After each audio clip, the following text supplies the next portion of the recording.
মানে চাটেছে, তাহলে হচ্ছে চাটিবার দিবেন না এক, আর দ্বিতীয়ত এইটুকু দেখিবেন হ্যাঁ, যদি ইয়া হয় মানে সমস্যা না হয়, হ্যাঁ ধরিয়েন একটুখানি, মানে সমস্যা যদি না হয় মানে এইভাবে না, ওই যে চাটাচাটি করলে মানে পোকা হয়তো তৈরি হতে পারে, বুঝছেন।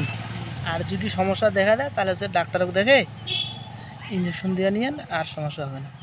দাঁড়ান একটুখানি বাঁধে দিবা হবে কাপড় দিয়া, ওই যে মাটা চাট আছে সবসময়।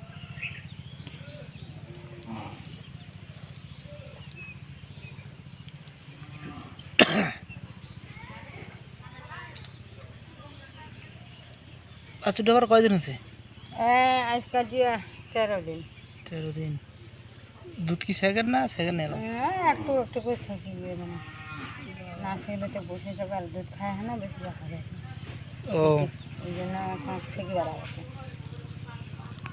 তো খামারি বন্ধুরা অবশ্যই আপনার গরুকে হচ্ছে একটা অ্যান্টিবায়োটিক মারবেন। এটা হচ্ছে স্ট্রেপ্টোমাইসিন হোক বা পেনিসিলিন হোক, খুব ভালো কাজ করে।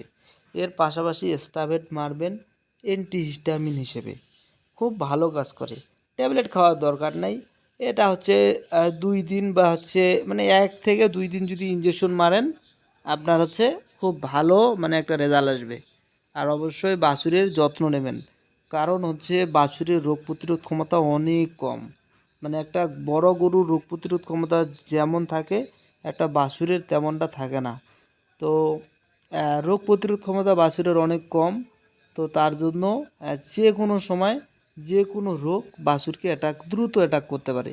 যেমন হচ্ছে কি ভাইরাসের মধ্যে হচ্ছে খুরা বলেন, লাম্পি বলেন, আরও অনেক রোগ। তো অবশ্যই বাছুরের যত্ন নেবেন। তো সবাই ভালো থাকবেন, সুস্থ থাকবেন, দেখা হবে অন্য কোনো নতুন ভিডিওতে। সবার সুস্বাস্থ্য মঙ্গলময় জীবন কামনায় বিদায় নিচ্ছি। আল্লাহ।